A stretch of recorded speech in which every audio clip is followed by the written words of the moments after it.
தேவனுக்கு அசாத்தியம் என்கிற ஒரு காரியமே இல்லை. There is nothing called impossibility with God. దేవునికి అసాధ్యమైనది అంటూ ఏదియూ లేదు. இப்பொழுது நாம் கேட்ட சாட்சியே அதற்கு நம்ம எல்லாருக்கும் மாதிரியாக இருக்கிறது. And the testimony that we just heard testifies to this fact.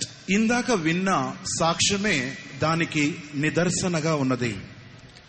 ஏசாயா தீர்க்கதரிசி தன் காலத்து ஜனத்தின் நிலைமையை அழுகின புண்களாக ஆறாத காயங்களாக கண்டான். When Isaiah saw the spiritual state of the people of those days, he saw them as people that are full of sores from head to foot that are incurable. యెషయా ప్రజల యొక్క స్థితిని గూర్చి చూచేటప్పుడు అది మానని పుండుగాను రక్తసిక్తమైనటువంటి పుండుగా అతడు చూచి ఉన్నాడు. ஆனால் எசேக்கியேலின் காலத்திலோ இன்னும் நிலைமை மிகவும் மோசம். அவன் தன் காலத்து ஜனத்தின் நிலைமையை உலர்ந்த எறும்பு கூடுகளாக கண்டான். But in Ezekiel's days, the state of the people was even worse. He saw them not as incurable wounds, but as dry bones. యెహెజ్కేలు అయితే జనుల యొక్క స్థితిని చూచినప్పుడు పుండుగా చూడలేదు, కానీ ఎండిపోయినటువంటి ఎముకలుగా ఎండిపోయిన శల్యములుగా చూచెను. ஆறாத புண்களை ஆற்றுவதோ உலர்ந்த எலும்புகளை உயிர்ப்பிப்பதோ தேவனுக்கு அசாத்தியம் அல்ல. Curing incurable wounds and raising up dead dry bones is not impossible with God. పచ్చి పుండును బాగు చేయటం, ఎండిన ఎముకను జీవింప చేయటం దేవునికి సాధ్యమే. மனிதனால் இயலாத காரியங்கள் தேவனுக்கு சுலபமான காரியங்கள். What is impossible with man is easy with God. మానవునికి అసాధ్యమైనది అన్నది దేవునికి సాధ్యమై ఉన్నది.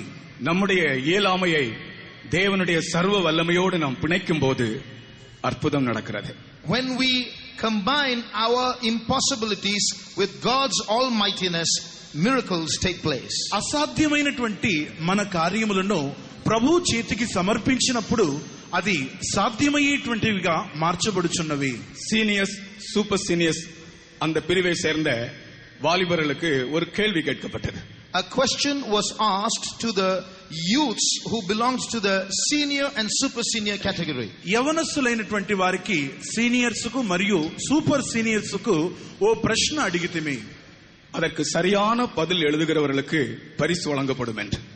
And those who would give the right answer would be given a prize. ఆ యొక్క ప్రశ్నకు సరైన సమాధానం రాసే వారికి బహుమానం ఉన్నదన్నాము. கேள்வி என்னவென்றால் சிறந்த நண்பன் யார், மிக சிறந்த நண்பன் யார்? The question was, who is the best friend? మిక్కిలి స్నేహితుడైనటువంటి ప్రియమైన స్నేహితుడు ఎవరు అన్నదే ఆ ప్రశ్న. சிலர் எழுதினார்கள், நம்முடைய மகிழ்ச்சியில் மட்டுமல்ல நம்முடைய துக்கங்களிலும் அதை பகிர்ந்து கொள்ளுகிறவர்கள் தான் சிறந்த நண்பர்கள் என்று எழுதினார்கள். Some people defined the best friend as the one who will share with us and be with us not only in our happy times but also in our sorrows. కొంతమంది యవనస్తులు ఇలా రాశారు, సంతోషంలో మాత్రం మనతో ఉండేవాళ్ళు కాదు, దుఃఖంలో కూడా మనతో ఉన్నవాళ్లే మిక్కిలి ప్రముఖులైనటువంటి స్నేహితులను రాశారు. சிலர் எழுதினார்கள், நம்முடைய மௌனத்தை சரியாய் புரிந்து கொள்ளுகிறவர் தான் சிறந்த நண்பன் என்று எழுதினார்கள். Another person said, the best friend is the one who can understand our silence. కొంతమంది రాశారు, మౌనంగా ఉన్నప్పుడు కూడా మన మౌనాన్ని అర్థం చేసుకునే వ్యక్తే మనకు ప్రియమైన స్నేహితులని రాశారు. இன்னும் சிலர் எழுதினார்கள், உலகம் முழுவதும் நம்மை கைவிடும் போது நம்மோடு என்றென்றைக்குமாய் இருக்கிறவரே சிறந்த நண்பன் என்று எழுதினார்கள். Another person said, the one who will be with us till the end, even if the whole world forsakes us, is the best friend. కొంతమంది రాశారు, లోకమంద అందరూ కూడా మనల్ని విడిచినా, లోకం అంతమైపోయినా మనల్ని విడువక ప్రేమించే వ్యక్తే నిజమైన స్నేహితుడు అన్నారు. நான் இப்பொழுது மூன்றாவது சொன்னேனே அந்த கூட்டத்தினர், அவர்களுக்கு பரிசு வழங்கப்பட்டது. And the prize was given to those who made the third statement. ఇప్పుడు ఆ యొక్క నేను చెప్పానే ఆ మూడవ గుంపు వాళ్ళు, వారికి బహుమతి బహుకరించబడినది. இன்று நான் அதைத்தான் சொல்லுகிறேன். This is the same thing that I tell you today. ఈ దినం నేను ఈ విషయమే చెప్పుచున్నాను. முழு உலகமும் நம்மை கைவிடும் போது, when the whole world forsakes us, లోకమంతా మనలను చెయ్యి విడిచినప్పుడు, நம்மோடு என்றென்றைக்குமாய் இருக்கிறவர் இயேசு கிறிஸ்து. the one who will be with us till the end is Jesus Christ. మనతో ఎన్నటన్నిటికి ఉన్నవారే యేసుక్రీస్తు. நம்முடைய மத்தியில் அவர் வந்திருக்கிறார். He is in our midst. ఆయన మన మధ్యకు విచ్చేసి ఉన్నారు. அதை விசுவாசிக்கிறவர்கள் உங்களுடைய கைகளை தட்டி அவரை ஸ்தோத்திரம் பண்ணுங்கள். Those who believe this, clap your hands and praise Him.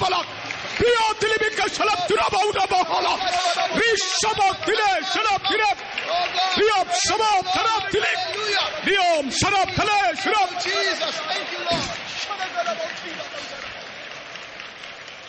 இப்பொழுது ரெண்டு கூட்டத்தினர் இந்த இடத்திலே காணப்படுகிறார்கள். There are two groups of people in this place. ఈ చోట రెండు గుంపుల వారు ఉన్నారు.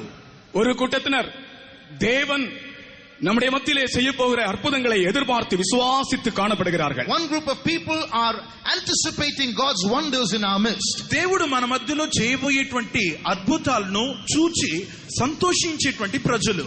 இன்னொரு கூட்டத்தினர் கர்த்தர் என்ன செய்ய போகிறார் என்று அவளோடு பார்க்கும்படி காத்திருக்கிறார்கள். Another group of people waiting to see what God is going to do.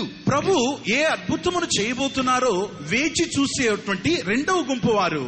இங்கே உள்ள அனைவருடைய இருதயமும் விசுவாசத்தால் இணைக்கப்பட்டால் கர்த்தர் பராக்கிரமமாய் நம்முடைய மத்தியில் வெளிப்படுவார். If every heart here is interconnected and united by faith, the Lord will do mighty things in our midst. మనమందరి యొక్క హృదయములు ఏకీభవించినప్పుడు దేవుడు శక్తిమంతుడుగా మన మధ్యలో ఆయన ఉండును. பெந்தேகோஸ்தே நாளின் வல்லமையின் ரகசியம் என்னவென்றால் அங்கு கூடியிருந்த அனைவருடைய இருதயமும் விசுவாசத்தால் இணைக்கப்பட்டிருந்தது. The secret of the power that was manifest on the day of Pentecost was the unity of the hearts that were there. Pentecost దినమందు వారందరిలో ఉన్నటువంటి గొప్ప శక్తి యొక్క రహస్యం ఏంటంటే అందరూ ఏక మనసుతో ఐక్యంగా ఉండిరి. அனைவரும் விசுவாசத்தோடு இருங்கள். All of you be here with faith. అందరూ విశ్వాసంతో ఉండండి. அவர் மாறாதவராய் கிரியையில் அதே வல்லமையை வெளிப்படுத்துகிறவராய் நம்முடைய மத்தியில் இருக்கிறார் என்று மறுபடியும் நான் உங்களுக்கு சொல்லுகிறேன். I want to tell you once again that our God is unchanging in His power and He wants to show us the same power that He showed before. మరలా మీకు గుర్తు చేస్తున్నాను, ఆయన శక్తికి ఎటువంటి మార్పు లేదు. ఈ రోజును అలా చేయబోతున్నాడు.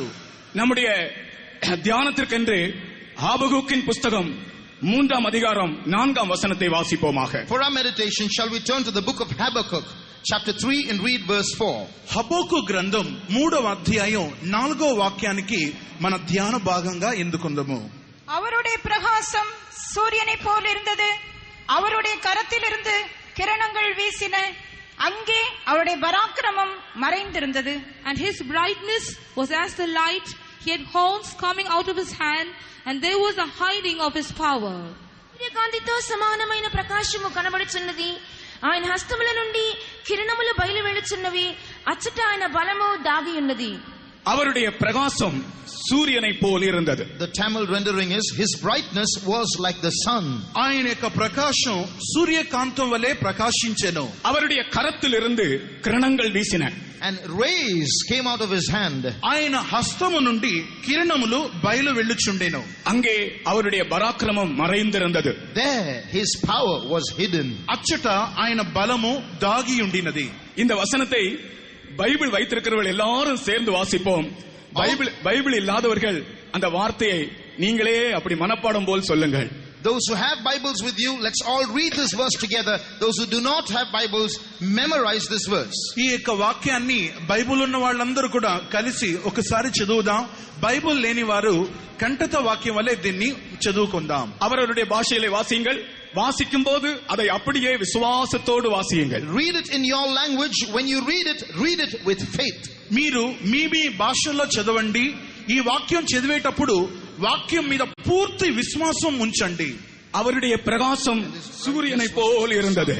And his brightness was as the sun. சத்தமாக எல்லாரும் சத்தமாக இந்த வசனத்தை வாசிக்கும் போது விசுவாசத்தோடு அந்த வார்த்தையை இருதயம் விசுவாசிக்கிறது என்று முழு நம்பிக்கையோடு கூட வாசியுங்கள். When you read with me, all of you read together, read with full hope and assurance and faith. ఈ యొక్క వాక్యాన్ని మీరు చదివినప్పుడు పూర్తి నమ్మకంతోనూ విశ్వాసంతోనూ నిరీక్షణతోనూ చదువుదాం. எல்லாரும் சேர்ந்து வாசிப்போம். All read together now. అందరూ కలిసి చదువుదాం. அவருடைய பிரகாசம் சூரியனை போல் இருந்தது, அவருடைய கரத்திலிருந்து கிரணங்கள் வீசின, அங்கே அவருடைய பராக்கிரமம் மறைந்திருந்தது.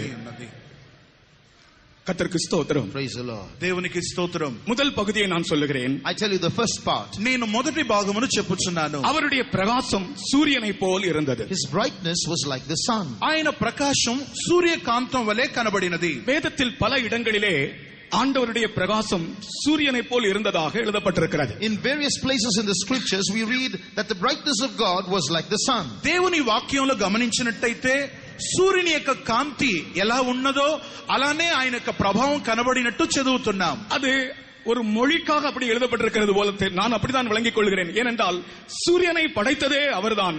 அவருடைய பிரகாசம் சூரியனை விட அதிகமாகத்தான் இருக்கும். It is just a description in a language, but in reality he was the one who made the sun, so certainly his brightness will supersede the brightness of the sun. వాక్యంలో సూర్య కాంతముతో అని చెప్పి చెప్పబడుతుంది. సూర్యుని కలుగు చేసిందే ఆ దేవుడు. ఆ దేవునిలో ఇంకా మహత్యమైన శక్తి ఇమిడి ఉంది. இன்றைக்கு நம்முடைய மத்தியிலே அவருடைய பிரகாசம் சூரியனை போல் இருக்கிறது என்பதை நான் சொல்லுகிறேன். I want to tell you that today in our midst his brightness is like the sun. ఈ దినం ఆయన యొక్క కాంతి సూర్య కిరణం వలె మన మధ్యలో ఉన్నదని మీకు తెలియజేయుచున్నాను. சூரியன் பிரகாசிக்கும் போது, when the sun shines, సూర్యుడు ప్రకాశించేటప్పుడు நம்முடைய வாழ்க்கையிலே என்ன நடக்கும் என்று இப்பொழுது வெறும் 3 காரியங்களை சொல்லுகிறேன். I want to tell you 3 things that take place now. మన జీవితంలో సంభవించేటువంటి 3 కార్యాలను నేను మీ ముందు ఉంచుతున్నాను. అనేక காரியங்களை சொல்லலாம், குறிப்பாக 3 காரியங்களை இப்பொழுது நான் சொல்லுகிறேன். There are many things to say, but I want to specify 3. అనేక కార్యాలు చెప్పుకోవచ్చు, కానీ నేను 3 విషయాలు మీ ముందు ఉంచుతున్నాను. சூரியன் பிரகாசிக்கும் போது, when the sun shines, సూర్యుడు ప్రకాశించేటప్పుడు நமக்கு ஜெயம் கிடைக்கிறது. we get victory. మనకు జయము కలుగుచున్నది. ஆகினால் முதலாவது அதை ஜெயம் தரும் சூரிய பிரகாசம் என்று சொல்லுகிறேன். So I first call it the victory giving brightness of the sun. అందువలన మొదట నేను చెప్పుచున్నాను జయమిచ్చే సూర్య కిరణాలు. வேதத்தில் முக்கியம் வாய்ந்த சில யுத்தங்கள் சூரிய பிரகாசத்தினால் அவர்களுக்கு ஜெயம் கிடைத்திருக்கிறது. Some important battles fought in the scriptures were got by the brightness of the sun. వేద గ్రంథంలో గమనించినట్టయితే యుద్ధాలు జరిగించేటప్పుడు సూర్యుని యొక్క కిరణాల వలన జయము అన్నది వారికి కలిగి ఉన్నవి. இங்கே வந்திருக்கிற நீங்கள் யாராகலும் உங்கள் வாழ்க்கையில் போராட்டங்களை சந்தித்துக் கொண்டிருக்கிறீர்களா? Any of you here going through any conflicts in your life? ఇక్కడికి వచ్చినటువంటి మీలో ఎవరైనా పోరాటాలను ఎదుర్కొంటూ ఉన్నారా? பில்லி சூனிய கட்டுகளா? Witchcraft troubling you? మంత్రపు యొక్క చేతబడి శక్తులతో పోరాడుచున్నారా? குடும்பத்தில் போராட்டங்களா? Conflicts in the family? కుటుంబాలలో పోరాటాలు ఉన్నవా? சத்துருக்களின் எதிர்ப்புகளா? Resistance from the adversary? శత్రువు యొక్క ఎదిరింపులు మీకున్నాయా? உங்கள் வேலையில் பிரச்சனையா? Problems at work? మీ ఉద్యోగంలో సమస్యలు ఉన్నాయా? உங்களுடைய படிப்பிலே போராட்டமா? Struggles in your studies? మీ విద్యాభ్యాసంలో పోరాటములు ఉన్నవా? உங்களுடைய ஆவிக்குரிய ஜீவியத்திலே போராட்டங்களா? Conflicts in your spiritual life? మీ ఆత్మీయ జీవితంలో పోరాటములు ఉన్నవా? பயப்பட வேண்டாம். ஜெயம் தரும் சூரிய பிரகாசமாக இன்றைக்கு அவர் நம்முடைய மத்தியில் பிரகாசிக்கிறார். Fear not. Our God is shining in our midst like the victorious refulgence of the sun. భయపడవద్దు. విజయం అనుగ్రహించేటువంటి సూర్య కాంతి వలె మన మధ్యలో ఆయన కాంతి వెదజల్లుచున్నది. யோசுவாவின் காலத்தில் அந்த சூரியன் கிபியோன் மேல் நின்றது, தரித்து நின்றது. In the days of Joshua, the sun stood still at Gibeon. యెహోషువ యొక్క కాలములో ఆ సూర్యుడు గిబియోలో నిలిచి ఉండెను. இன்று, Today, ఈ దినం, இன்று, today, ఈ దినం அந்த சூரியனை சிருஷ்டித்தவரே நம் மத்தியில் தரித்து பிரகாசித்துக் கொண்டிருக்கிறார். the maker of the sun is standing still and shining today. ఆ సూర్యుని కలుగజేసినటువంటి ఆ దేవుడు మన మధ్యలో ఉన్నారు. அவருடைய பிரகாசம் சூரியனை போல் இருந்தது. His brightness was like the sun. ఆయన కాంతి సూర్య కాంతి వలె సమానమై ఉండెను. இந்த சூரிய பிரகாசத்தின் இரண்டாவது ஒரு காரியத்தை சொல்லுகிறேன். I tell you another point about the brightness of the sun. ఈ సూర్య కాంతిలో ఉన్నటువంటి రెండవ కార్యాన్ని చెప్పుచున్నాను. அது எச்சரிக்கும் சூரிய பிரகாசம். It is a warning brightness of the sun. అది హెచ్చరికను ఇచ్చేటువంటి సూర్య కాంతి. எங்கே அவர் பிரகாசிக்கிறாரோ அங்கே ஒரு எச்சரிப்பு உண்டு. Where he shines, there is a warning. ఆయన ఎక్కడైతే ఉదయిస్తున్నాడో అక్కడ హెచ్చరిక అన్నది కలుగుచున్నది. சவுல் என்பவன் மார்க்க வைராக்கியத்தால் மதி மயங்கி சத்திய மார்க்கத்தை விரோதித்தான். Saul was a religious fanatic and he resisted the true faith. సౌలు తన జీవితంలో మార్గమును గూర్చినటువంటి అత్యాసక్తి వలన అతడు చాలా గర్విష్ఠిగా కనబడుచు ఉండెను. தேவ சபையை பூண்டோடு துவாம்சம் செய்ய திட்டமிட்டான். He wanted to destroy the church of God. దేవుని యొక్క సంఘాన్ని సమూలముగా నాశనము చేయాలని మనసులో ఉద్దేశించాడు. தேவ சபையை பூண்டோடு துவாம்சம் செய்ய திட்டமிட்டான். வேதற்று போகும்படியாய் அவன் கிரியை செய்தான். He wanted to uproot, to annihilate the church of God. దేవుని యొక్క సంఘాన్ని సమూలమున నాశనము చేసి లేకుండా చేయాలనుకున్నాడు. தன் இருதயத்தை கடினப்படுத்தி பக்தர்களை கட்டவும் அவர்களுடைய பக்தியை கவிழ்க்கவும் சதி ஆலோசனை செய்தான். He hardened his heart and he captured devout men and he wanted to overthrow their faith. తన యొక్క హృదయాన్ని కఠినపరచుకొని తనకున్నటువంటి ఆ గర్వము చేత భక్తిని అతడు బంధించడానికి మనసులో పన్నాగము పన్నెను. சதி ஆலோசனையோடு சென்ற சவுலுக்கு சடுதியில் தோன்றிய சூரிய பிரகாசமாக எச்சரிப்பின் வார்த்தையாக அவர் பிரகாசித்தார்.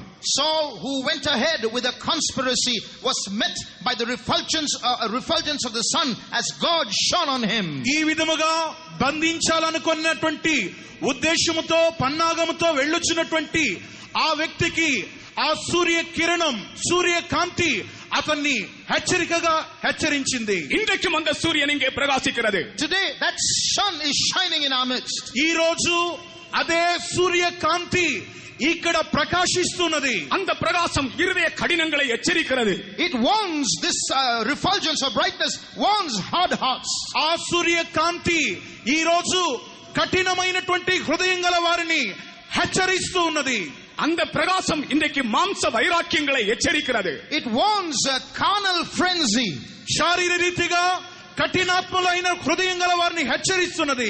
அந்த பிரகாசம் இன்றைக்கு மனமேட்டிமங்களை எச்சரிக்கிறது. It warns haughtiness of mind. గర్వాంధులైనటువంటి వారిని ఆ యొక్క సూర్యకిరణం హెచ్చరిస్తున్నది. ஆண்டவரிடத்திலிருந்து ஒரு சிறு நன்மையை நாம் பெற்றுக்கொள்ள வேண்டும் என்றாலும் மனமேட்டிமையாகவோ இருதய கடினமாகவோ நாம் காணப்பட்டால் ஒரு சிறு நன்மையும் நாம் பெற்றுக்கொள்ள முடியாது. If we want to receive some little goodness from God, if we are going to be haughty in mind and if we are going to be carnal in nature or hard-hearted, we cannot receive even that little goodness from God. మనము దేవుని యొద్ద నుండి ఒక చిన్న ఆశీర్వాదానైనా పొందుకోవాలంటే హృదయంలో గర్వము, హృదయంలో కాఠిన్యం అన్నది ఉంచుకుంటే ఆశీర్వదింపబడలేము.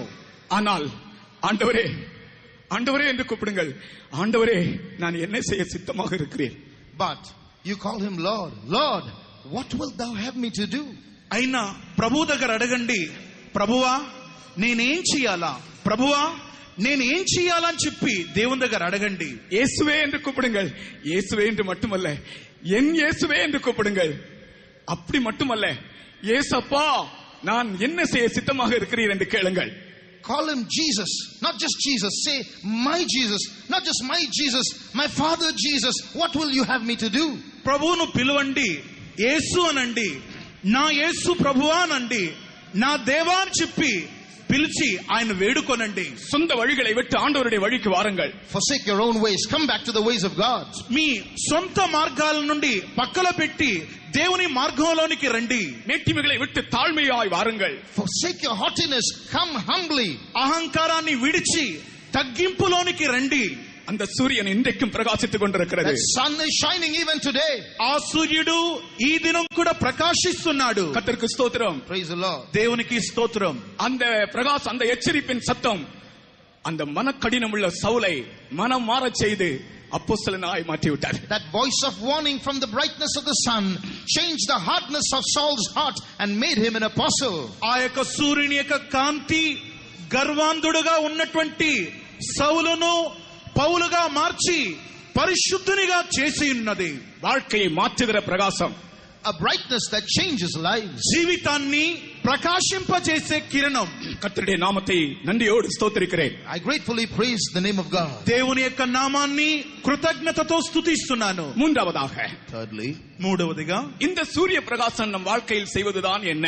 what does this brightness of the sun do in our life?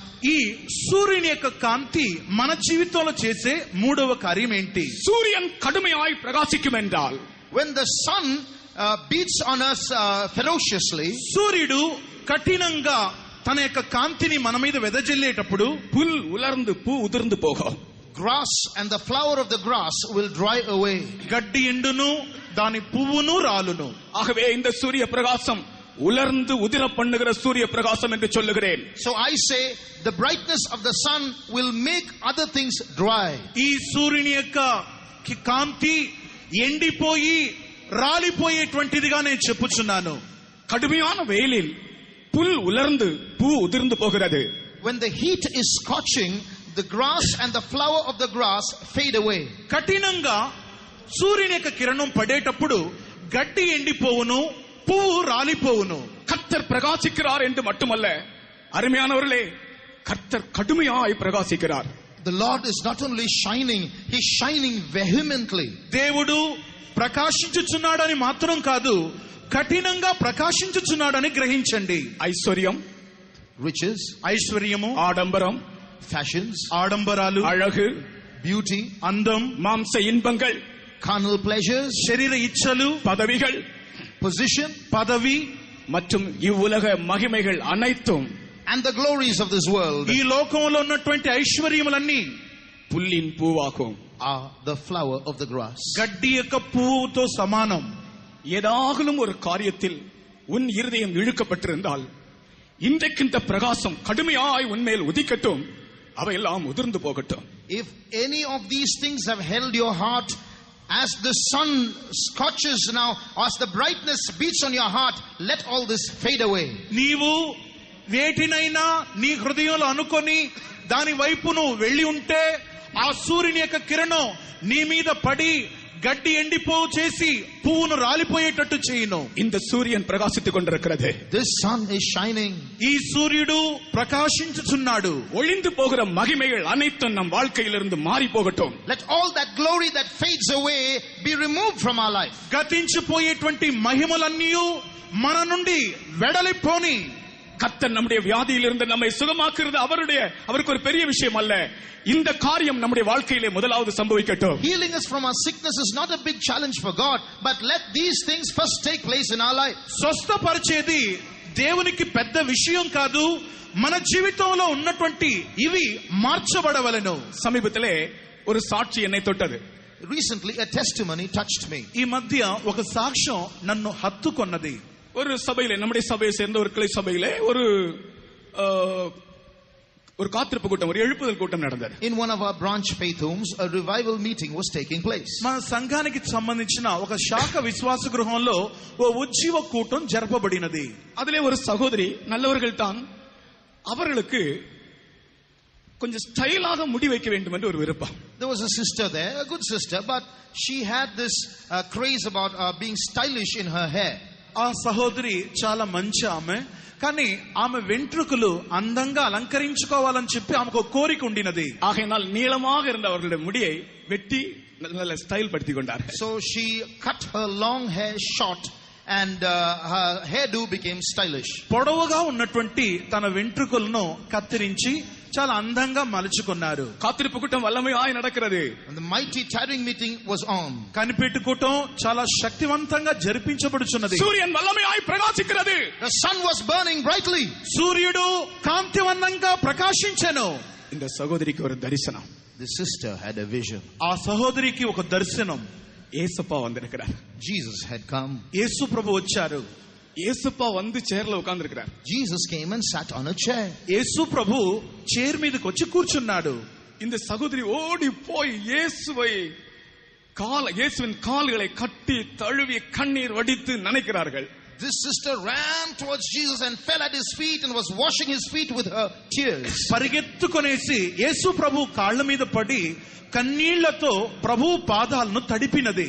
உடனே இந்த சகோதரிக்கு தான் மரியாளாகவும் இயேசுனுடைய பாதத்திலே கண்ணீரால் நனைத்து அதை தன் முடியினால் துடைக்க வேண்டும் என்ற ஒரு எண்ணம் வந்தது. And suddenly she imagined herself to be Mary, and she imagined Jesus there, and as she was embracing the feet of Jesus, she got this idea of wiping her tears with her hair. ఆమె యొక్క మనసులో ఇలా అనుకున్నది, తాను మరియవలే యేసు ప్రభు యొక్క పాదాలను కన్నీళ్లతో తడిపి తన వెంట్రుకలతో తుడవాలని చెప్పి ఆమె ఉద్దేశించి కలిగి ఉండినది. இயேசுவின் பாதத்தை கண்ணீரில் நனைத்தார்கள். She wet the feet of Jesus with her tears. యేసు ప్రభు యొక్క పాదాలను కన్నీళ్లతో తడిపినది. அந்த தரிசனத்திலே மரியாளை போல என் தலைமுடியினால் இயேசுவினுடைய பாதத்தை துடைக்கட்டும் என்று பிடித்தால் முடியலை. When she went to take hold of her long hair to wipe the tears from the feet of Jesus like Mary did, the hair was not there. మరియవలే తన యొక్క ప్రభు యొక్క పాదాలను తన వెంట్రుకలతో తుడవాలనుకునేసి వెంట్రుకలను లాగపోతే అక్కడ వెంట్రుక ఆమెకు రాలేదు. ஆண்டவரே என்னை மன்னியும் என்று கேட்டார். Immediately she asked God forgiveness. ఆమె ప్రభు దగ్గర అడిగింది, ప్రభువా నన్ను క్షమించండి. அவர்கள் விழித்துக் கொண்டார்கள். அந்த தரிசனம் மாய்ந்து விட்டது. And the vision faded away. ఆ యొక్క దర్శనం ఆమె మేల్కొన్నది, ఆ దర్శనం ఆగినది. அது முதல் அந்த எண்ணம், அந்த மாயமான அழகின் எண்ணம் அவர்களை விட்டு மாய்ந்து போயிற்று. After that vision, that vanity faded away from her life. ఆ దర్శనము చూచినప్పటి నుండి ఆ యొక్క అందంగా అలంకరించుకునేటువంటి ఉద్దేశం ఆమె నుండి తొలగిపోయినది. உங்களை சுகமாக்கும் என்பதாக, before healing you, మిమ్మును స్వస్థపరచడానికి ముందు புல்லின் பூவை போல உங்கள் வாழ்க்கையில் இருக்கிறவைகள் எல்லாம் உதிர்ந்து போகும்படி இந்த சூரியன் வல்லமையாய் பிரகாசிக்கிறது. This sun is shining brightly so that all that appears on you like the flower of the grass might fade away. ఈ సూర్యుడు గడ్డి ఎండిపోయేటట్టు చేసి పువ్వు రాలిపోయేటట్టు చేసేటువంటి సూర్యకిరణం మీ మీద పడునట్టు చేయుచున్నాడు. நம்முடைய மத்தியிலே இயேசு சூரியனை போல் பிரகாசித்துக் கொண்டிருக்கிறார். Jesus is shining like the sun in our midst. మన మధ్యలో యేసు ప్రభువు సూర్యుని వలె ప్రకాశించుచున్నాడు. అதைத்தான் ஆபகுக்கும் காண்கிறான். That's what Habakkuk sees. దీనినే హబక్కు చూస్తున్నాడు. அவருடைய பிரகாசம் சூரியனை போல் இருந்தது. His brightness was like the sun. ఆయన యొక్క ప్రకాశము సూర్యుని యొక్క కాంతితో సమానమై ఉండెను. அடுத்தது அந்த வசனத்தின் இரண்டாம் பகுதிக்கு வருவோமாக. We'll come now to the second part of that verse. ఆ వాక్యములో ఉన్న రెండవ భాగంలోనికి వచ్చేదము. அவருடைய கரத்திலிருந்து கிரணங்கள் வீசின. Rays proceeded from his hand. ఆయన హస్తము నుండి కిరణములు బయలు వెళ్ళుచుండినవి. இந்த கிரணங்கள் மகிமையின் கதிர்கள். These are rays of glory. ఈ కిరణములు అన్నవి మహిమ యొక్క కిరణాలు. அங்கே தேவனுடைய பராக்கிரமம் மறைந்திருந்தது. There the power of God was hidden. అక్కడ ఆయన బలము దాగి ఉన్నది.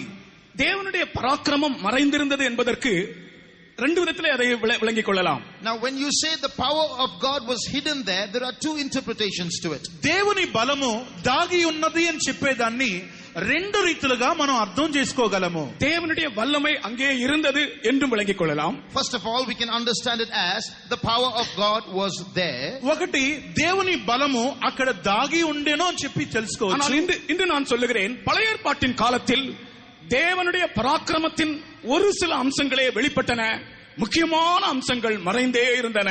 But another interpretation is, in the Old Testament only a few aspects of the power of God was revealed, but the most important aspects of the power of God remained hidden. పాత నిబంధన కాలంలో గమనించినట్టయితే దేవుని బలం కొన్నిసార్లు మాత్రమే బయలుపరచబడి ఉండెను. తక్కినటువంటి సందర్భాలన్నీ ఆయన బలం అన్నది రహస్యంగా దాగి ఉండెను. இந்த வசனத்தில் தேவனுடைய கரங்களின் முக்கியத்தை குறித்து சொல்லப்பட்டிருக்கிறது. Here focus is made on the hand of God. ఈ వాక్యంలో ఆయన హస్తము నుండి అని చెప్పి ముఖ్యపరచి చెప్పబడుచున్నది. தேவனுடைய கரங்களிலிருந்து கிரணங்கள் வீசிக்கொண்டிருந்தன. These rays of light are proceeding out of the hand of God. దేవుని హస్తము నుండి కిరణములు బయలు వెళ్ళుచున్నవి. அந்த கரத்திலிருந்து மகிமையின் கதிர்கள் வீசிக்கொண்டிருந்தன. These are rays of glory coming out of his hand. ఆయన హస్తము నుండి మహిమ నది అలా ప్రకాశవంతంగా కిరణం వలె సాగిపోయినది. இந்த கரத்தை நான் இயேசுவின் கரத்தோடு ஒப்பிட்டு பேசுகிறேன். I want to compare this hand to the hand of Jesus. ఈ హస్తమును ప్రభు యొక్క చేతులతో నేను పోల్చి చెప్పుచున్నాను. பழைய ஏற்பாட்டிலே நான் சொன்னது போல பழைய ஏற்பாட்டிலே தேவனுடைய பராக்கிரமத்தின் முக்கியமான சில அம்சங்கள் மறைந்திருந்தன. Like I told you, in the Old Testament some important aspects of the power of or the valor of God were hidden. పాత నిబంధన కాలంలో దేవుని యొక్క హస్తము నుండి బయలు వెళ్ళినటువంటి బలము కొన్ని సందర్భాల్లో దాగి ఉండినవి. அந்த வல்லமைகள் ஏதென்றால் ரெண்டு சொல்லுகிறேன். ஒன்று மரணத்தை பரிகரிக்கும் வல்லமை, இன்னொன்று மறுரூபமாக்கும் வல்லமை. Two of those powers were the power that abolishes death. Two, the power that transforms. ఆ యొక్క బలము అని చెప్పే దాంట్లో మరణమును పరిహరింపచేసేది మొదటిది, ఇంకా రెండవది మరణమును జీవింపజేసే పునరుద్ధానం అన్నది రెండవది. மரணத்தை பரிகரிக்கும் வல்லமையும் மறுரூபமாக்கும் வல்லமையும் பழைய ஏற்பாட்டின் காலத்தில் வெளிப்படவே இல்லை. The power that abolishes death and the power that transforms were not revealed in the Old Testament. పాత నిబంధన కాలంలో గమనించినట్టయితే మరణాన్ని పరిహరింపజేసేటువంటిది ఇంకా రూపాంతరం అనేటువంటిది పాత నిబంధన కాలంలో వెల్లడిపరచబడలేదు. இந்த பராக்கிரமத்தை இயேசுவின் கரங்களிலே நாம் காண்கிறோம். We can see this power or valor in the hand of Jesus. ఈ యొక్క బలాన్ని యేసు ప్రభు యొక్క చేతుల్లో మనం గమనించుచున్నాము. இந்த வருடத்தின் முதலாவது நான் வேதத்தை திறந்தபோது இந்த வருடத்தின் முதலாவது ஆண்டவர் என்னோடு பேசினதே இயேசுவின் கரங்களை பற்றிதான். In the beginning of this year, when I first opened the Bible for the first time this year, God spoke to me about the hand of Jesus. ఈ సంవత్సరంలో నేను పరిశుద్ధ గ్రంథాన్ని తెరిచినప్పుడు నాకు బయలుపరిచినటువంటి మొదటి సత్యం ప్రభు యొక్క చేతులను గూర్చి ఆయన నాకు బయలుపరిచారు. மறைந்திருந்த தேவனுடைய வல்லமை இயேசுவின் கரங்கள் மூலமாய் வெளிப்பட்டன. The hidden power of God were revealed through the hand of Jesus. దాగినటువంటి బలము యేసు ప్రభు యొక్క చేతుల ద్వారా బయలుపరచబడెను. கிரணங்கள் வீசுகிற இயேசுவின் கரங்கள் நம்முடைய மத்தியிலே காணப்படுகிறது. The hand of Jesus from which rays are falling is in our midst. కిరణములు బయలుదేరేటువంటి ప్రభు యొక్క హస్తము మన మధ్యలో చాచబడి ఉన్నది. இங்கே வந்திருக்கிற வியாதியஸ்தர்களே, உங்களோடு பேசுகிறேன்.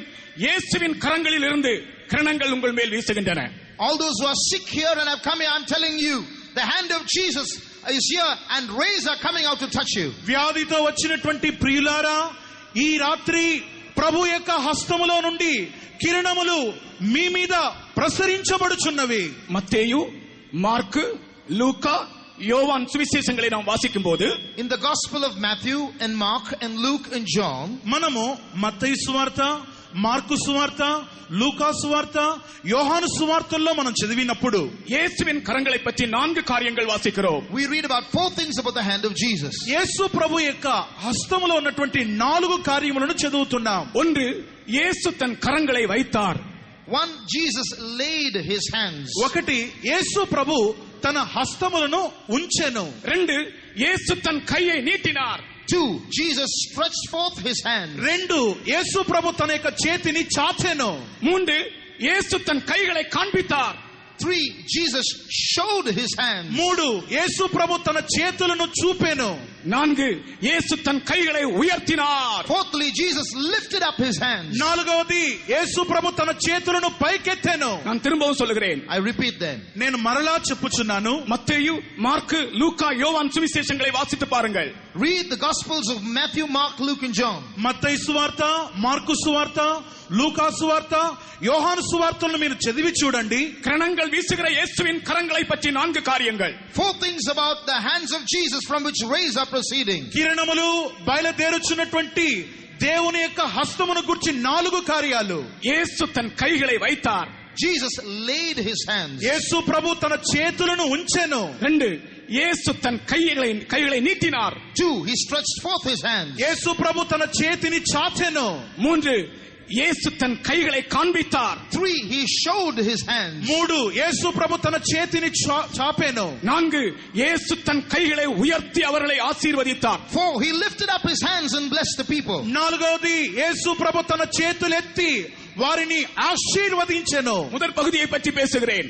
I want to tell you about the first part. నేను మొదటి భాగమును గురించి మాట్లాడుచున్నాను. இயேசு தன் கைகளை வைத்தார். He laid his hands on the people. యేసు ప్రభు ప్రజల మీద తన చేతులను ఉంచెను.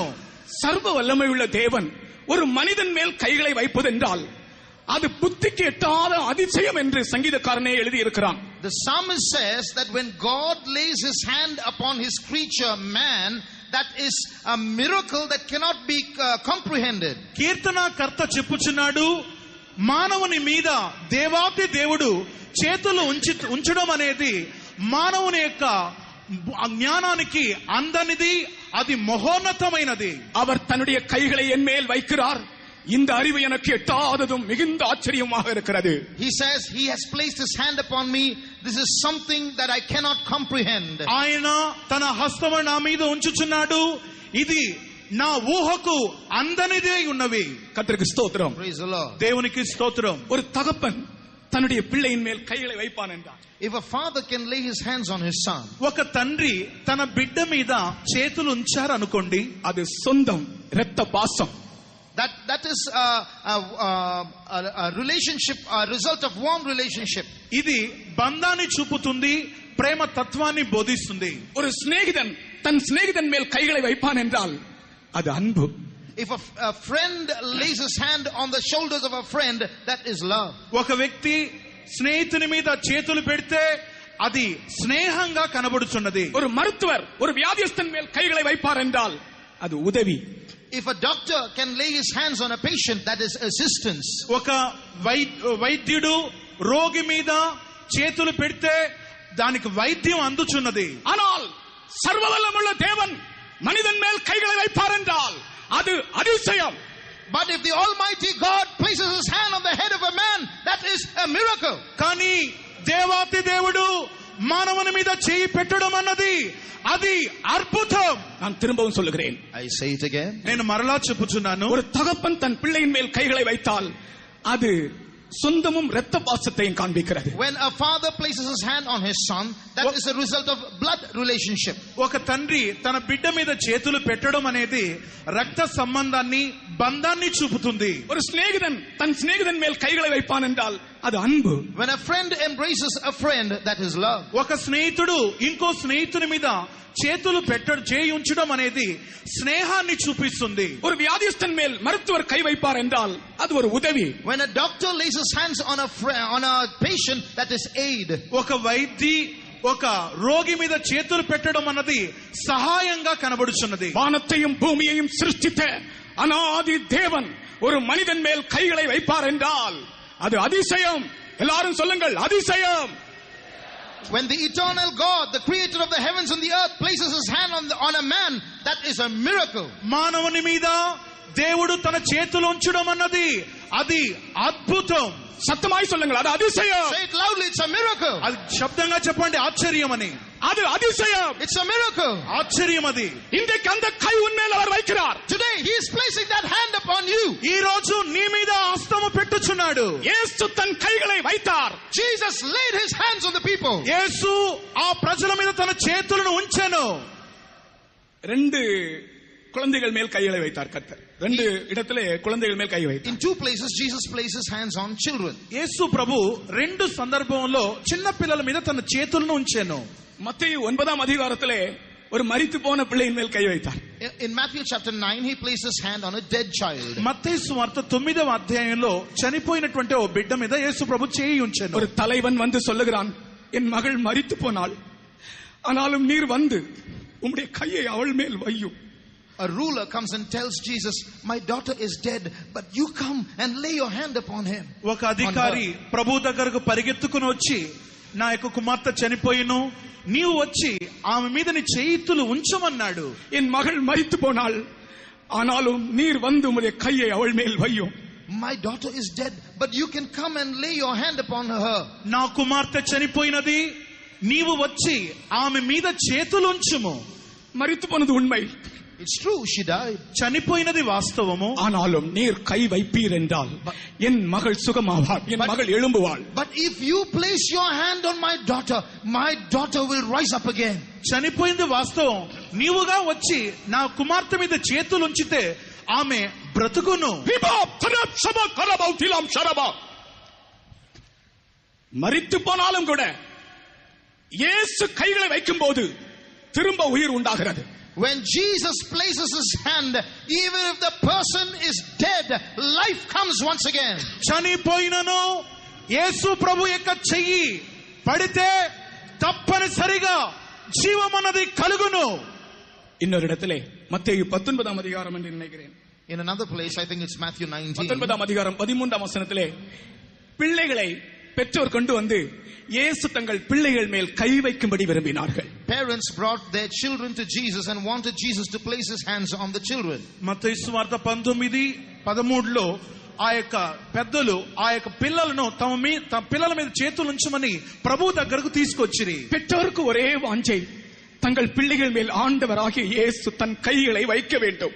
The parents' desire was somehow Jesus must place his hands on the head of my children. తల్లిదండ్రులకు ఆశ తమ యొక్క పిల్లల మీద ప్రభు యొక్క చేతులను ఉంచాలని. இயேசு கைகளை பிள்ளைகள் மேல் வைத்தது மட்டுமல்ல, அவர்களை அணைத்துக் கொண்டு கைகளை வைத்தார் என்று தான் வாசிக்கிறோம். We read there he not only placed his hands on them, he embraced them and placed his hands on them. యేసు ప్రభు వారి మీద చేతులు ఉంచటం మాత్రం కాదు, వారిని తీసుకొని కౌగిలించుకొని వారిని ఆశీర్వదించారు. உங்கள் பிள்ளைகளை யாராவது இங்கே கொண்டு வந்திருக்கிறீர்களா? Have you brought your children here? మీ పిల్లల్ని ఎవరైనా ఇక్కడికి తీసుకొచ్చినారా మీలో? உங்கள் பிள்ளைகளை இயேசு தொட வேண்டும் என்ற வாஞ்சையோடு இங்கே யாராவது கொண்டு வந்திருக்கிறீர்களா? Have you come here with the desire that Jesus should touch your children? ప్రభు మీ పిల్లలను ముట్టాలని ఇక్కడికి ఆశతో తీసుకొచ్చి ఉన్నారా? அவர் உங்கள் பிள்ளைகளை அணைக்கிறார், அவர் உங்கள் பிள்ளைகள் மேல் தன் கைகளை வைக்கிறார்.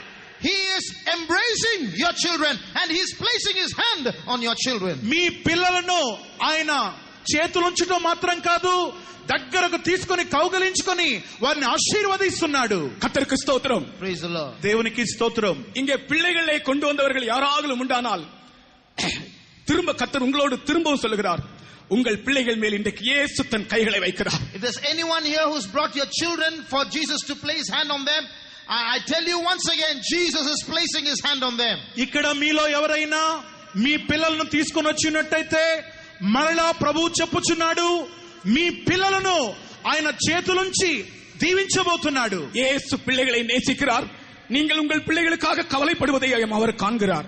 Jesus loves little children and he knows that you are worried about your children. యేసు ప్రభు మీ పిల్లలను ప్రేమిస్తున్నాడు, మీరు వారిని గూర్చి చింతించడం కూడా ఆయన ఎరిగి ఉన్నాడు. மரித்த பிள்ளையின் மேல் கை வைத்தார், அதிசயம் நடந்தது. He placed his hand on a dead child and a miracle took place. చనిపోయిన బిడ్డ మీద ప్రభు చేతులుంచెను, అక్కడ అద్భుతము జరిగెను. உயிரோடு இருந்த பிள்ளைகள் மேல் கை வைத்தார், ஆசీర్వాదం வெளிப்பட்டது. He placed his hand on a living child, a blessing came. జీవిస్తున్నటువంటి పిల్లల మీద యేసు ప్రభు చేతులుంచెను, దీవెనలు కుమ్మరించబడెను.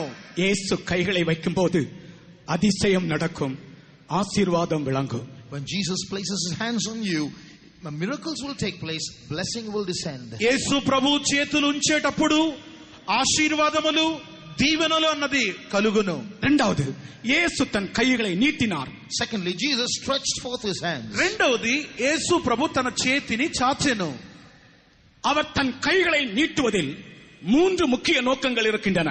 In the stretching forth of his hands, there were three important motives. ఆయన చేతులను చాచడం అన్న దాంట్లో మూడు ప్రాముఖ్యమైనటువంటి విషయములు ఇమిడి ఉన్నవి. ஒன்று, தூக்கி எடுப்பதற்காக. One, to lift someone up. ఒకటి, అలా పైకెత్తుకోవడానికి. இன்னொன்று, న్యాయ తీర్పుக்காக. Secondly, for judgment. రెండవది, న్యాయ తీర్పు కొరకు. மூன்றாவது, தமக்கு சொந்தமானவர்கள் யார் என்பதை அறிமுகப்படுத்தும்படியாக. Thirdly, to introduce those who were his own. మూడవది, తనకు అయిన వారు ఎవరు అని చెప్పేదాన్ని రుజువు చేయడానికి. இயேசு கைகளை நீட்டின போது இந்த மூன்று காரியங்களும் விளங்கினதை நான் சொல்லுகிறேன். When Jesus stretched out his hands, these three things were there. యేసు ప్రభు చేతులు చాచెను అన్నప్పుడు ఈ మూడు సంఘటనలు సంభవించాయి. முதலாவது, தூக்கி எடுப்பதற்காக கைகளை நீட்டுகிறார். One, to lift up someone. మొదట లేవనెత్తుట కొరకు చేతులు చాచుచున్నాడు. நான் உங்களிடத்தில் ஒரு கேள்வி கேட்கிறேன். ரட்சிக்கப்பட்ட தேவனுடைய பிள்ளைகள் பதில் சொல்லுங்கள். உங்கள் வாழ்க்கையில் இந்த கரம் என்றைக்கு நீட்டப்பட்டது? சொல்லுங்கள். Where I ask those saved children of God, when was the hand of Jesus Christ stretched forth towards you? నేను దేవుని పిల్లలైనటువంటి మిమ్మును చూసి ఓ ప్రశ్న అడుగుతున్నాను. మీకు దేవుని యొక్క హస్తం ఎప్పుడు చాచబడినది? முதல் முறையாக என்னுடைய வாழ்க்கையில் நான் சொல்லுகிறேன், பயங்கரமான குழியிலே உழையான சேற்றிலே நான் அமிழ்ந்து கொண்டிருந்த போது இந்த கரம் நீட்டப்பட்டது எனக்காக. I tell you, in my life, the first time the hand of Jesus was stretched out in mercy towards me was when I was in a horrible pit and sinking in miry clay.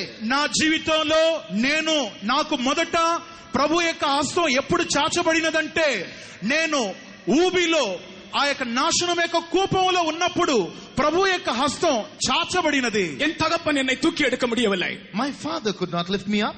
నా తండ్రి నన్ను లేవనెత్తలేకపోయాను. என்னை அருமையாய் நேசித்த தாய் என்னை தூக்கி எடுக்க முடியவில்லை. My mother who loved me so much could not lift me up. నన్ను అధికంగా ప్రేమించిన తల్లి నన్ను లేవనెత్తకపోయినది. என் சிநேகிதர்களும் என்னை தூக்கி எடுக்க முடியவில்லை. My friends could not lift me up. నా యొక్క స్నేహితులు కూడా నన్ను పైకెత్తలేకపోయిరి. என்னுடைய உற்றார் உறவினர்கள் என்னை தூக்கி எடுக்க முடியவில்லை. My relatives and acquaintances could do nothing about it. నా యొక్క రక్త సంబంధులు, నా యొక్క బంధువులు, నా అయిన వారు ఎవ్వరు కూడా నన్ను లేవనెత్తకపోయిరి. இயேசுவின் கரங்கள் மட்டுமே பாவத்தில் மூழ்கிக் கொண்டிருக்கிற ஒரு மனிதனை தூக்கி எடுக்கின்றது. Only the hands of Jesus alone can lift up the sinner man. యేసు ప్రభు యొక్క హస్తము పాపపు యొక్క కూపములో అట్లా ఊబిలో చిక్కుకుపోయేటువంటి వ్యక్తిని లేవనెత్తగలిగినటువంటి హస్తమై ఉన్నది. அது பாவமாயிருந்தாலும், Even if it is sin, అది ఒకవేళ పాపమైనా కానీ, அது பயங்கர சோதனைகளாக இருந்தாலும், or it might be terrible trials, కఠినమైనటువంటి శోధనలైనా సరే, பேதுருவை தூக்கி எடுக்கும்படி நீட்டப்பட்ட கரம், the hand that was stretched out to lift up Peter, పేతురును పైకి లేవనెత్తేటువంటి చేతులు. ஒருவேளை நீ பயங்கர சோதனைகளுக்குள் மூழ்கி போய் கொண்டிருக்கலாம். you may be drowning in a terrible trial. ఒకవేళ కఠినమైనటువంటి శ్రమలలో నువ్వు కృంగిపోయి ఉండవచ్చు. உன் வாழ்க்கையிலே சமாளிக்க முடியாத பிரச்சனைகளால் நீ மூழ்கி கொண்டிருக்கலாம். You don't know what to do. You have reached a dead end in your life and you are drowning. నీ జీవితంలో సంభాళించలేని శోధనలలో నీవు చిక్కుకొని ఉండవచ్చు. இதோ இயேசுவின் கரம் நீட்டப்பட்டிருக்கிறது. Behold, the hands of Jesus have been stretched forth. ఇదిగో యేసు ప్రభు యొక్క చేతులు చాచబడి ఉన్నది. அந்த கரம் உங்களை தூக்கி எடுக்கிறது. That hand is lifting you up. ఆ చేతులు మిమ్మును పైకి లేవనెత్తుచున్నది. விசுவாசிக்கிறவர்கள் ஒரு அல்லேலூயா சொல்லுவோமாக. If you believe this, say hallelujah. మీరు నమ్మేవారు హల్లెలూయా చెప్పండి. Oh, glory to God, He has lifted me up. He has lifted me up. I know He reached out His hand and He lifted me up. And that's why I love Him so.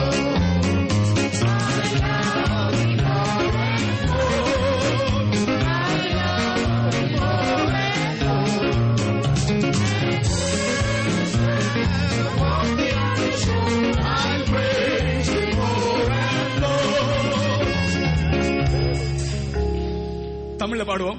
இந்த பாட்டு எல்லாரும் எல்லா லாங்குவேஜ்ல இருக்கு. இந்த பாட்டு எந்தெந்த லாங்குவேஜ்ல உங்களுக்கு தெரியுமோ எல்லாரும் சேர்ந்து பாடுவோம். நமக்கு சமயம் இல்லை. ஓ தேவனுக்கு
என்னுடைய கரம் பலமான கரம்.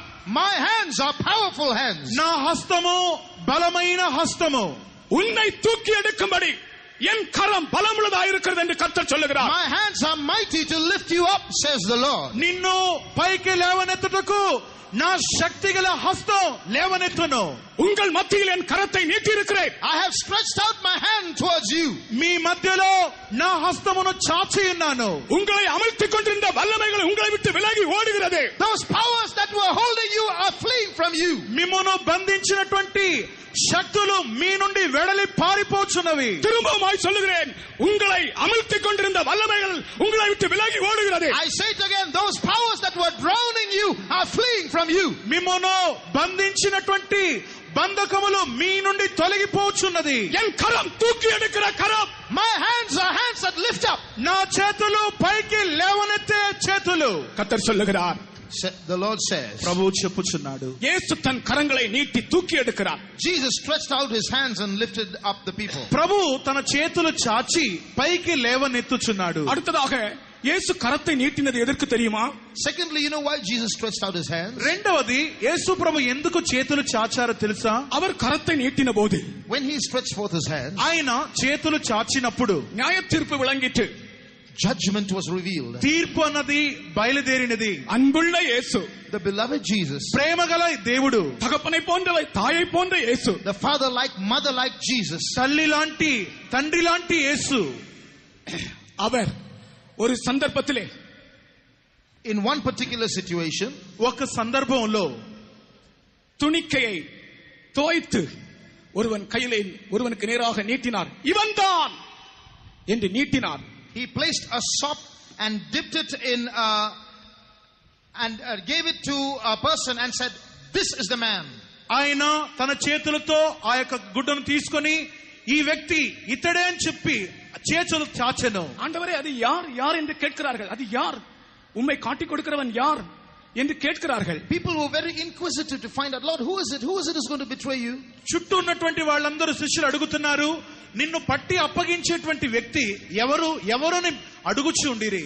இவன் தான் என்று இயேசு வெறுமையாய் சொல்லாமல் துணிக்கையை தோய்த்து அவனுக்கு நேராக நீட்டுகிறார், அவனுக்கு கொடுக்கிறார். He didn't just point out and say, he took the sop and soaked it and gave it to him and said, "He is the man." రొట్టెను ముంచి ఆ యొక్క రొట్టెను అందజేసేటప్పుడు ఇతనే అని చెప్పి యేసు ప్రభు చేతులు చాచెను. யோவான் 13:26.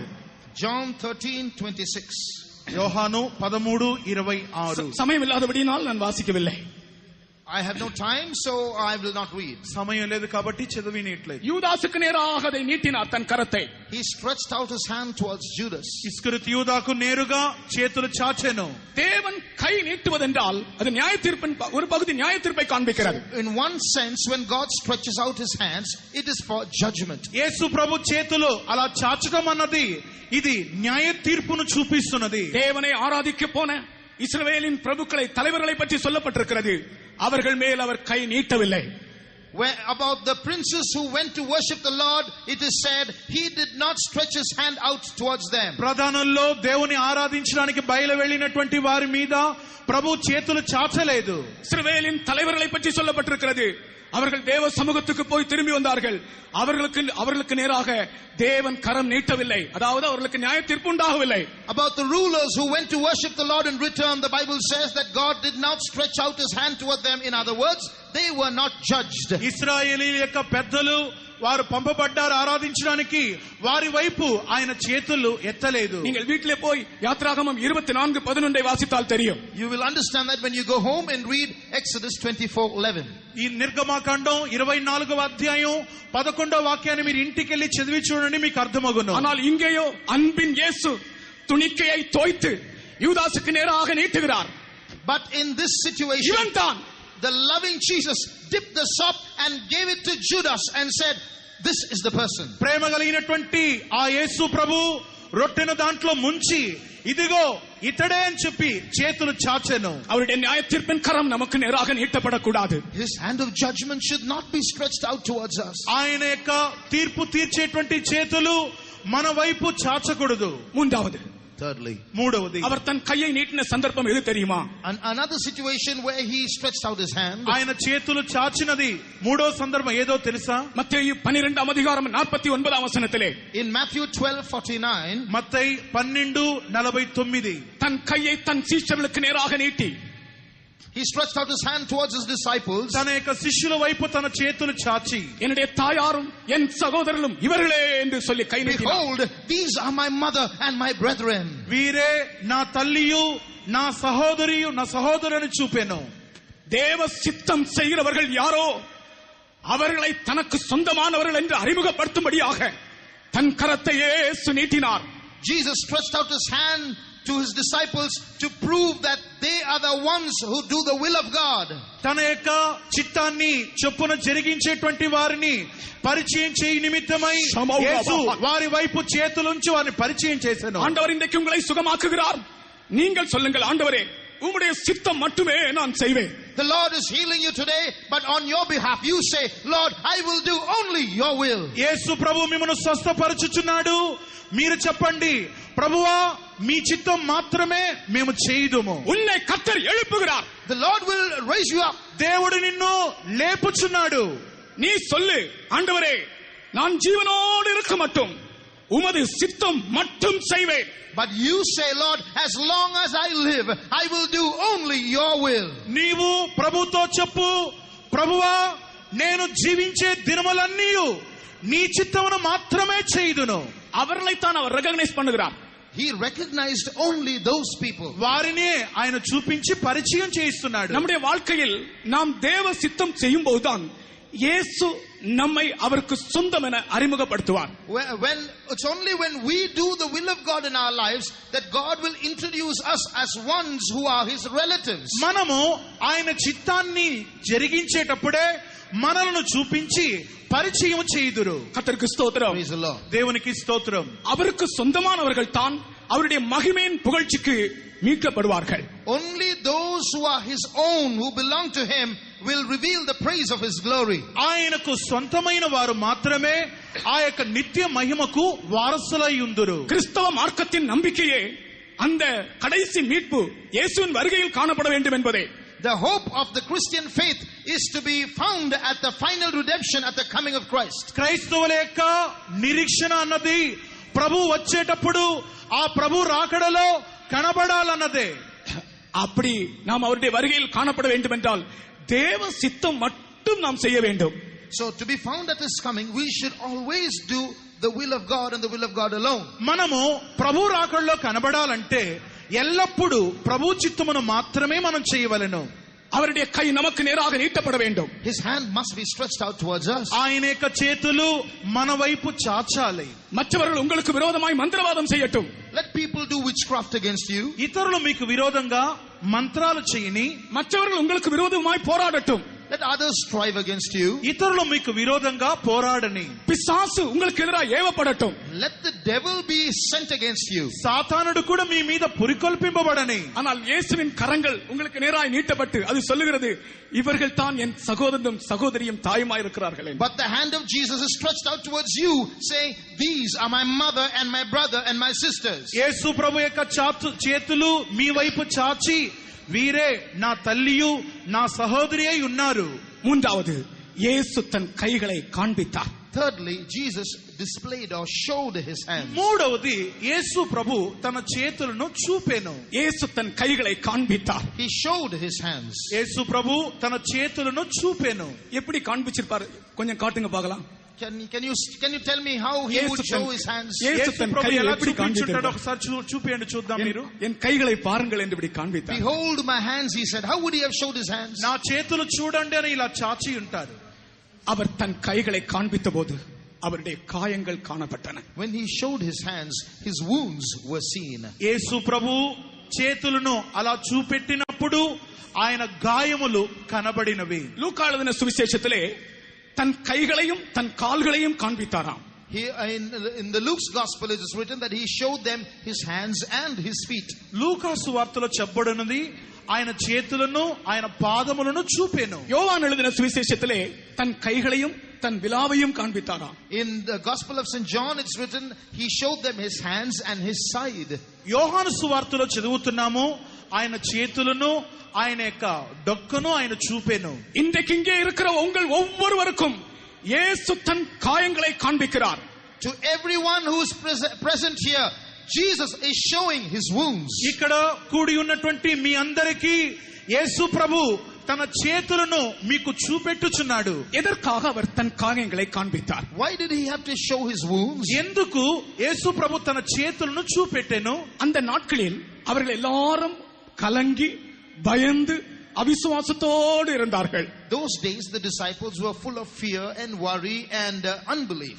ఆ దినముల్లో వారు కలత చెంది కలవరపడి అవిశ్వాసంతో అపనమ్మకంతో వాళ్ళు ఉండిరి. இயேசுவின் காயங்கள் நம் கலக்கத்தையும் நம் அவிசுவாசத்தையும் நம்முடைய பயத்தையும் நம்மை விட்டு அகற்றி மனக்கண்களை பிரகாசிப்பிக்கிறது. The wounds of Jesus will remove that fear and worry and unbelief and enlighten our minds. యేసు ప్రభు యొక్క చేతులు మన కలవరాన్ని మన అవిశ్వాసాన్ని, మన భయాన్ని తొలగించి మన మనోనేత్రాలను వెలిగింప చేయుచున్నది. இயேசு கிறிஸ்துவினுடைய சரீரத்திலே ஒட்டுமொத்தமாக 3 விதமான காயங்கள் ஏற்பட்டிருக்க கூடும் என்று மருத்துவ நிபுணர்கள் சொல்லுகிறார்கள். ஒரு சிலுவையில் அறையப்படுகிறவனுக்கு 3 விதமான காயங்கள் அவனுடைய சரீரத்தில் ஏற்படக்கூடும் என்று சொல்லுகிறார்கள். Medical experts say that when a person is crucified, 3 kinds of wounds will be seen, and that would possibly have been seen on Jesus as well. వైద్య నిపుణులు చెప్తున్నారు, సిలువలో వేయబడుతున్నటువంటి వ్యక్తికి ప్రాముఖ్యంగా 3 విధములైన గాయాలు ఏర్పడవచ్చు అంటున్నారు.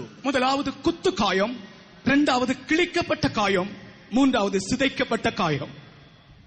One is wounds by piercing, secondly wounds by tearing, thirdly wounds by bruised wound, by lashing, by smashing. முதல் காயம் punctured wound, குத்து காயம். First is punching or piercing. இரண்டாவது காயம் கிழிக்கப்பட்ட காயம், lacerated wound. Secondly, wounds by laceration. రెండవది చీల్చబడే గాయం. மூன்றாவது காயம் bruised wound, அல்லாவிட்டால் contused wound. The third kind of wound is bruised wounds. మూడవది చీల్చబడేటువంటి గాయం. அதாவது ஊம காயம்னு சொல்லுவாங்க.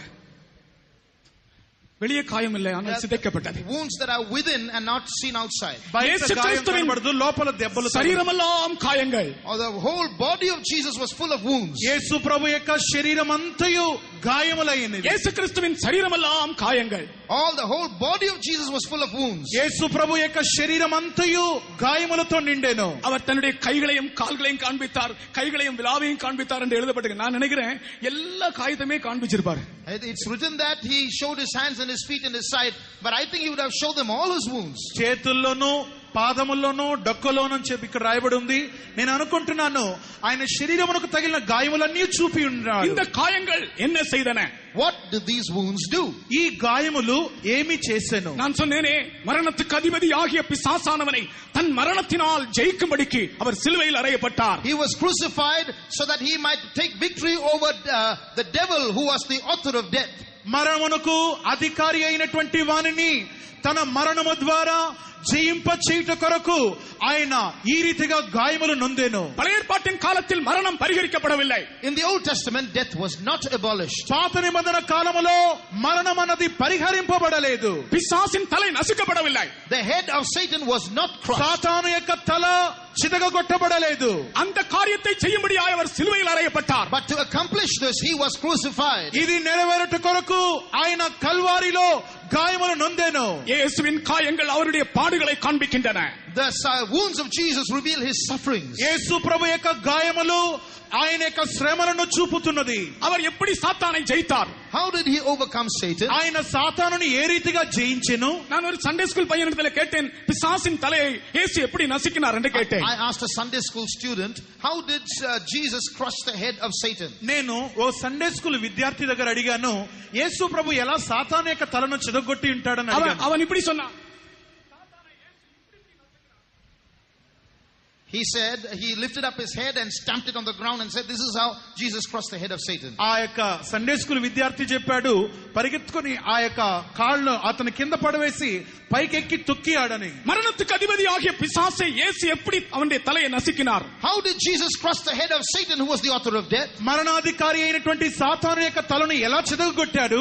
இயேசுவின் பாடுகள் தான் பிசாசின் தலையை நசுக்கிட்டு, The sufferings of Jesus crushed the head of Satan. యేసు ప్రభు యొక్క శ్రమలే సాతాను యొక్క తలను చితగొట్టినది. ஏழை மண்ணு உருவை எடுத்த இயேசுராஜன் உன்னண்டை நிற்கிறார். ஏற்றுக்கொள்ளவரை தள்ளாதே, ஏற்றுக்கொள்ளவரை தள்ளாதே. கைகளில் கால்களில் ஆணிகள் கடவம், கடுமுள் முடி பொன் சிரசில் சூடிட, சிந்தையும் நிந்தையும் வேதனையும் சகித்தார், சொந்தமான சிந்தினார் உனக்காய், கனிவுடன் உன்னை அழைக்கிறாரே, கனிவுடன் உன்னை அழைக்கிறாரே. நீரோடு பாடுங்கள். உங்களுக்கு இந்த பாட்டுகள் தெரிஞ்ச பாட்டுகள் தானே, பழைய பாட்டு தானே. It's a familiar song. நம்முடைய இயேசு அவருடைய காயங்களை காண்பிக்கிறார். நீங்கள் கவலைப்படாதிருங்கள், இயேசு அவருடைய காயங்களை காண்பிக்கிறார். இன்றைக்கு நீங்கள் அந்த காயத்தை தொட்டால் போதும், பயத்தோடும் கலக்கத்தோடும் அவிசுவாசத்தோடும் இருந்தவர்கள் மத்தியிலே வந்து என்னை தொட்டு பாருங்கள் என்று காயங்களை காண்பித்த இயேசு இன்றைக்கு நம்முடைய மத்தியில் வந்திருக்கிறார். அவருடைய காயங்களை தொட்டுக்கொண்டே பாருங்கள். கைகளில் கால்களில் ஆணிகள்,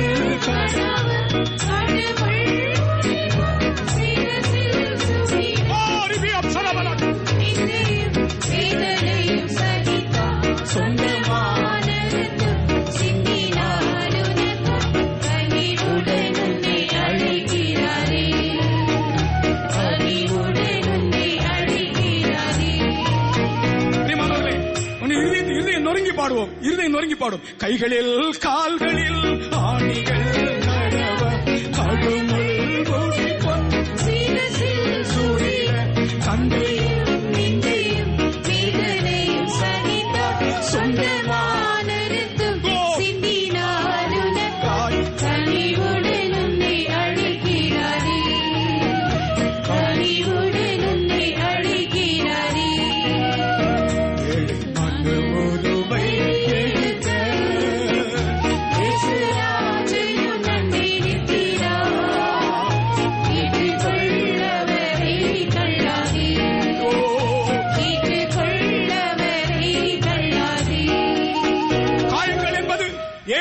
பாடுகள், the sufferings of Jesus, గాయములు యేసు యొక్క శ్రమలు உன்னை బలపడుతుம்படி, the wounds of Jesus are to strengthen you, నిన్ను బలపరిచి உன்னை சுகப்படுத்தும்படி, to heal you, నిన్ను స్వస్థపరచు కొరకు, உன்னை வாழ வைக்கும்படி, to make you live. నిన్ను బ్రతికించుట కొరకు நான் காயங்கள் அடைந்தேன் பார் என்று காண்பிக்கிறார்.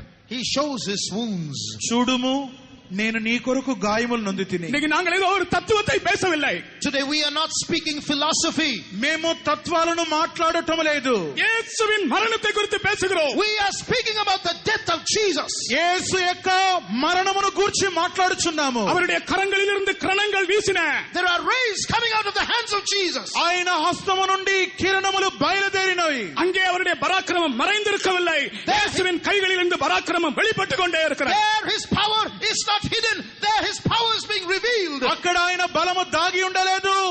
ఆయన యొక్క చేతుల్లో నుండి కిరణములు శక్తిని బయలుపరచుచుండెను. அவருடைய தழும்புகளால் குணமானீர்கள். By his stripes ye were healed.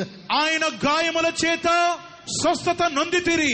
என்னை தொட்டு பாருங்கள் என்று சொன்னார். Touch me, he said. నన్ను తాకి చూడమన్నాడు. என்னை தொட்டு பாருங்கள் என்று சொன்னார். Touch me, he said. నన్ను తాకి చూడు. நீங்கள் எல்லாரும் அவருடைய காயங்களை இன்றைக்கு தொட வேண்டும். இயேசு நம்ம மத்தியில் நிற்கிறார். Jesus is in our midst today. All of you should touch his wounds. ఈ రోజు ప్రభు మన మధ్యలో నిలిచి ఉన్నాడు. ఆయన తాకి చూడండి. தோமா சொன்னார், உம்மை தொட்டால் ஒழிய, உம்மை தொட்டு பார்த்தால் ஒழிய, கை போட்டு பார்த்தால் ஒழிய நான் விசுவாசிக்க மாட்டேன் என்று. Jesus, as Thomas said, I'm not going to believe till I touch him and till I feel his side. తోమా చెప్పాడు, నేను నిన్ను ముడితే తప్ప నేను నిన్ను నమ్మను అన్నాడు. ஆனாலும் நான் அதை அவிசுவாசம் என்று சொல்லவில்லை. But I don't call that unbelief. నేను దాని అవిశ్వాసం అని చెప్పటం లేదు. இயேசுவை தொட்டு தன்னை உறுதிப்படுத்திக் கொள்ள விரும்பினார். He wanted to confirm these statements that the disciples made by touching Jesus. ఆ యొక్క వ్యక్తి యేసు ప్రభువును తాకి ఆ తర్వాత నమ్మకం విశ్వాసాన్ని అతడు పెంపొందించుకున్నాడు. வெளியே ஒரு உறுதியான ஆளை போல இருக்கிறாய், ஆனால் உள்ளேயோ உனக்குள்ள எத்தனை அவிசுவாசங்கள். You seem to be very steadfast and an established person outwardly, but inside there are so many unsteady factors in your life. నీవు చూడ్డానికి ఎంతో బలాగ్నుడి వలె కనబడుచున్నావు. నీ లోపల భాగంలో ఎన్నో అవిశ్వాసాలు అపనమ్మకాలతో ఉన్నావు. என்னை தொட்டு பாருங்கள் என்று சொல்லுகிறார். Touch me, he said. నన్ను తాకి చూడు. அவருக்கு தெரியும் இந்த அவிசுவாசத்தை, இந்த பயத்தை, இந்த கலக்கத்தை வேற எந்த விதத்திலும் மாற்ற முடியாது. என் காயங்களை நான் காண்பித்தால் தான் இந்த கலக்கம் மாறும் என்று அவருக்கு தெரியும். ஆகையினால் அவர் காயங்களை காண்பிக்கிறார். இன்றைக்கும் இந்த கடைசி கூட்டத்திலே, இந்த பிணியாளிகளை சுகமாக்குகிற கூட்டத்திலே இயேசுவின் கரங்களை காண்பிக்கிறார். அவருடைய காயங்களை நீங்கள் தொடுங்கள். He knew there was simply no other way to remove this worry and fear and unbelief of the people. The only way is to show them my wounds. Even this evening, Jesus is showing his wounds to us. Touch those wounds. కలవరములను, దిగులును, అవిశ్వాసాన్ని, భయాన్ని వెళ్ళగొట్టడానికి వేరే దారే లేదని తన చేతులను చూపించి తాకి చూడండి, అప్పుడైనా స్వస్థత మీకు లభించును. இயேசு மூன்றாவதாக அடுத்ததாக இயேசு கைகளை உயர்த்தினார். Fourthly, Jesus lifted up his hand. నాలుగవది, యేసు ప్రభు చేతులు ఎత్తెను. இயேசு கைகளை உயர்த்தினதை பற்றி ஒன்றிரண்டு வார்த்தை சொல்லி நான் முடிக்கிறேன். I want to say a couple of things about the lifting up of the hands of Jesus and conclude. యేసు ప్రభు చేతులు ఎత్తినటువంటి 1-2 లేఖనాలు చెప్పి నేను ముగించబోతున్నాను. பிள்ளைகளை ஜெபிக்கும்படி கொண்டு வந்தபோது கைகளை வைத்து ஆசீர்வதித்தார். இங்கே கைகளை உயர்த்தி ஆசீர்வதித்தார். When children came to Jesus, he laid his hands on them and blessed them.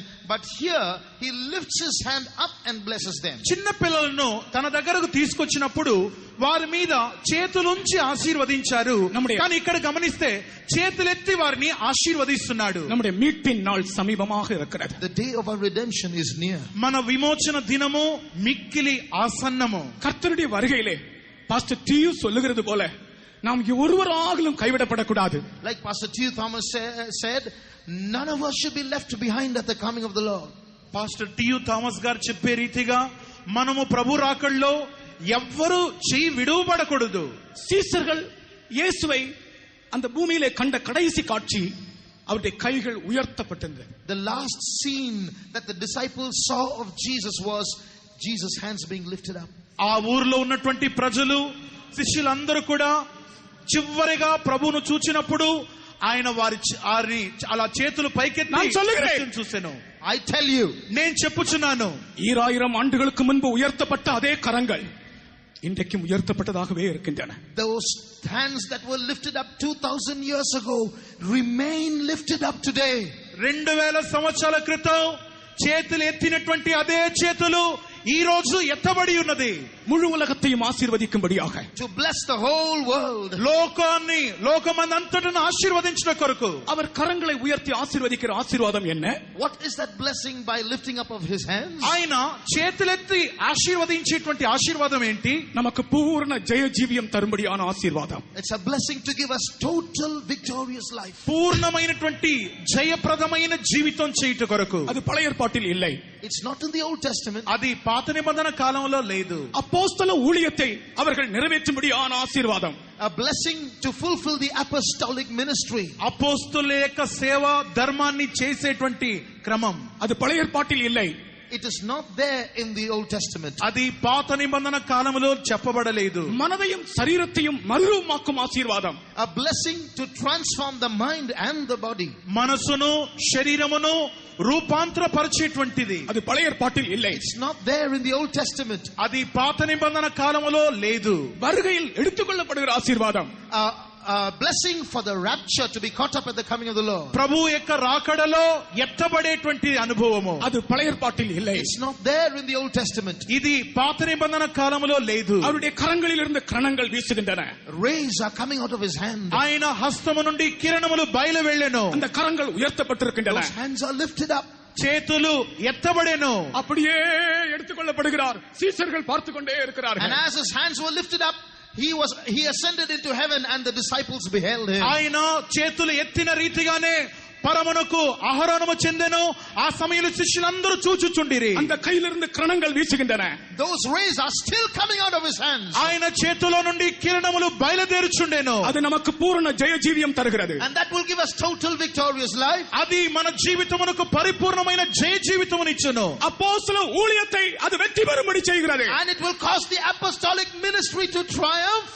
అది అపోస్తలుల యొక్క సేవను వృద్ధి పొందింప చేయును. நம்முடைய மனதையும் சரீரத்தையும் மறுரூபப்படுத்துகிறது. It will transform our mind and our body. మన శరీరమును మన యొక్క మనసును రూపాంతరము చేసేటట్టు చేయును. యేసు வரும்போது நாம் எடுத்துக்கொள்ளப்பட அது நமக்கு உதவி செய்கிறது. And when Jesus comes, it will help us to get raptured. ప్రభు వచ్చేటప్పుడు ప్రభువును ఎదుర్కోవడానికి సహాయపడును. இயேசுவின் கைகளை பாருங்கள். Look at the hands of Jesus. యేసు ప్రభు యొక్క చేతులను చూడండి. கண்களை மூடுங்கள். Close your eyes. కన్నులు మూయండి. இயேசுவின் கைகளை பாருங்கள். Look at the hands of Jesus. యేసు ప్రభు యొక్క చేతులను చూడండి. கிரணங்கள் வீசுகின்ற அவருடைய கையை பாருங்கள். Look at those hands from which rays are proceeding. కిరణములు బయలుదేరుచున్న చేతులను చూడండి. மரணத்தை பரிகரித்த அவருடைய கையை பாருங்கள். Look at those hands that abolished death. మరణమును పరిహరింపచిన చేతులను చూడండి. மரித்தோரை எழுப்பின அவருடைய கைகளை பாருங்கள். Look at those hands that raised the dead. మృతులను లేపిన ప్రభు చేతులను చూడండి. நாம் எல்லாரும் நம்முடைய கரங்களை உயர்த்தி ஒரே ஒரு நிமிடம், என்னை கவனியுங்கள், ஒரே ஒரு நிமிடம்.